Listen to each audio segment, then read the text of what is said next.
अयोध्या के निकट एक कोटिला नदी है। कोटिला नदी के तट पे एक वैष्णव परिवार रहा करते थे। उनके घर एक छोटी सी लड़की रहती थी, सरस्वती। सरस्वती का कोई सगा भाई नहीं था। उसका एक मौसेरा भाई था जो उसे बहुत प्रेम करता था। वे लोग नित्य ही अयोध्या जाते श्री कनक बिहारी बिहारिणी जी के दर्शन के लिए। सरस्वती जब भी मंदिर जाती और जब भी श्री राम जी के दर्शन करते तो उसके मन में यही भाव आता कि श्री रघुनाथ जी ही मेरे परम सखा, मेरे परम भाई हैं। सरस्वती की उम्र अभी बहुत अधिक नहीं थी। सरस्वती अभी 5 वर्ष की ही थी। भोली मासूम सी सरस्वती जब भी मंदिर जाती, उसके दिल में, उसके मन में एक ही भाव आता कि श्री राम जी मेरे सगे भाई हैं।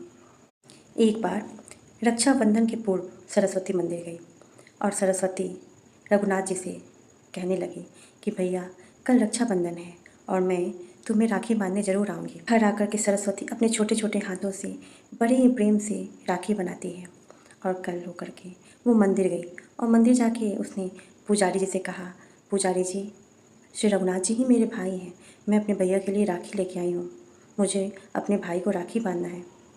पुजारी जी हंसते हुए बोले कि अभी तो तुम बहुत छोटी हो। फिर पुजारी जी ने सरस्वती को गोद में उठा लिया और सरस्वती के हाथों से श्री राम जी को स्पर्श करा दिए और बोले कि लाओ मैं राखी बांध देता हूँ। और इस प्रकार पुजारी जी ने राखी बांधी और सरस्वती को प्रसाद दी। अब तो प्रत्येक वर्ष सरस्वती अपने भाई को राखी बांधने जाने लगी। देखते ही देखते कई वर्ष बीत गए और भाई बहन का प्रेम अगाध हो गया। देखते ही देखते सरस्वती अब बड़ी हो गई। अब उसके घर में उसकी विवाह की बात चलने लगी और सरस्वती के विवाह का दिन तय हो गया। सरस्वती अपने विवाह का कार्ड लेकर के बड़ी ही उत्सुकता से मंदिर जाती है और जाकर के कहती है अपने भाई से कि भैया देखो मेरी शादी हो रही है, सबसे पहले तुम्हें ही न्योता दे रही हूँ, सबसे पहले तुम्हें ही आना है और आकर के सारे काज को संवारना है, तुम आओगे ना। ऐसा बोलते बोलते सरस्वती की आंख भर आई। तभी पुजारी जी आ गए। फिर सरस्वती ने पुजारी जी को कार्ड दे दिया। कार्ड दे करके सरस्वती बोली कि पुजारी जी मैंने तो अपने भाई को न्योता दे दिया है, आप भी बोल दीजिए कि मेरे भाई अवश्य आएँ। अयोध्या में एक रिवाज है कि जब भी लड़की का विवाह होता है तो उसका भाई उसे विदाई के समय चादर उठाता है और उसे उपहार देता है। विवाह के दिन सरस्वती की मौसी ने अपने लड़के को सरस्वती के लिए कुछ पैसे दिए और उपहार दिया और बोली कि तुम शीघ्र अतिशीघ्र मंडप की ओर जाओ, तुम्हें ही रस्म पूरा करना है। मौसी का लड़का उपहार और सभी सामान लेकर के रिक्शे पे बांध करके जाने लगा। ऐसे ही वो कुछ दूर तक आगे की ओर गया। अचानक रास्ते में उसका रिक्शा उलट गया और उसे चोट आ गई। वहाँ पास के गांव वालों ने जल्दी से उसे अस्पताल पहुँचाया। इधर शादी शुरू हो गई थी और सरस्वती का ध्यान एकटक दरवाजे की ओर था। वो मंडप के दरवाजे पे टकटकी लगा के देख रही थी और यही सोच रही थी कि अभी तक मेरे भाई क्यों नहीं आए। बहुत देर हो चुकी थी। अब तो सरस्वती से रहा नहीं जा रहा था।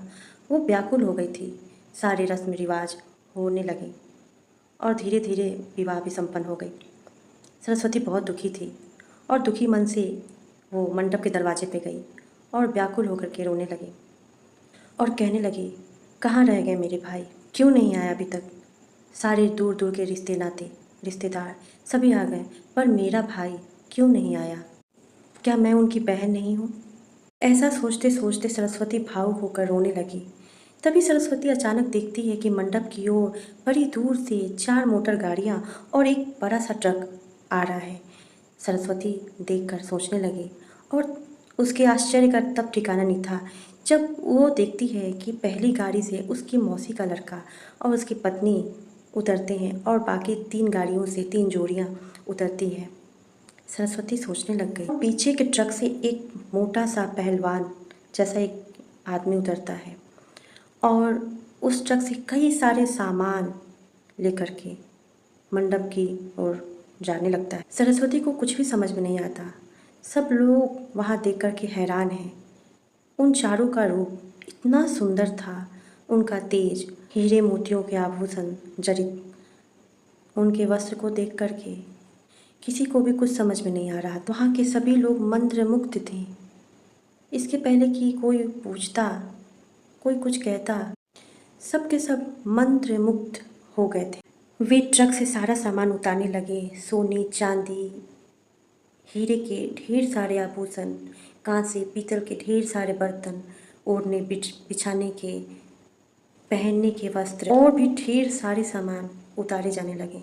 सरस्वती की मौसी को देखकर बड़ा ही आश्चर्य हुआ कि मेरा लड़का इतने महंगे महंगे सामान कहाँ से लेकर आया। सरस्वती को धीरे धीरे समझ में आने लगा था। तभी श्री रघुनाथ जी सरस्वती की ओर देखें और मुस्कुराए और इशारे में बोलें कि देखो, ये भेद किसी को बताना नहीं। विवाह संपन्न हुई।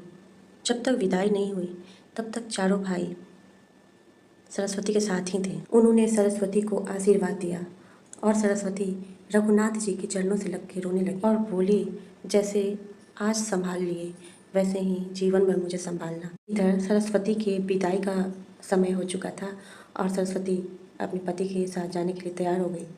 उधर चारों भाई अंतर्धान हो। इधर मौसी का लड़का सिर पे पट्टी बांध के और लंगड़ाते लंगड़ाते जैसे तैसे करके मंडप तक पहुंच गया। इसे ऐसी हालत में देख मौसी फिर से परेशान और हैरान हो गई।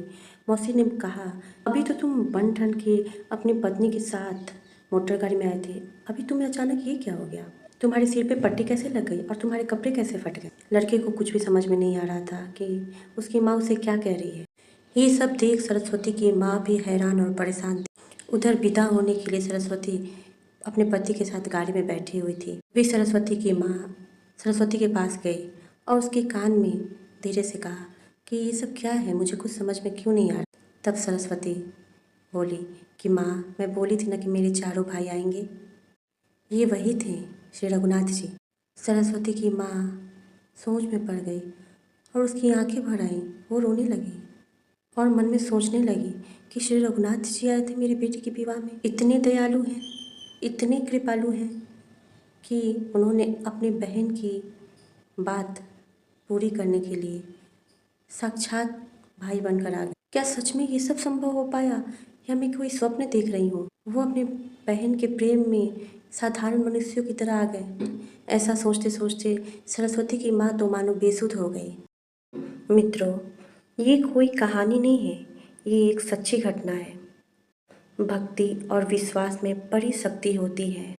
आप अपनी आराध्य पे, अपने भगवान पे विश्वास करके तो देखिए। राधे राधे।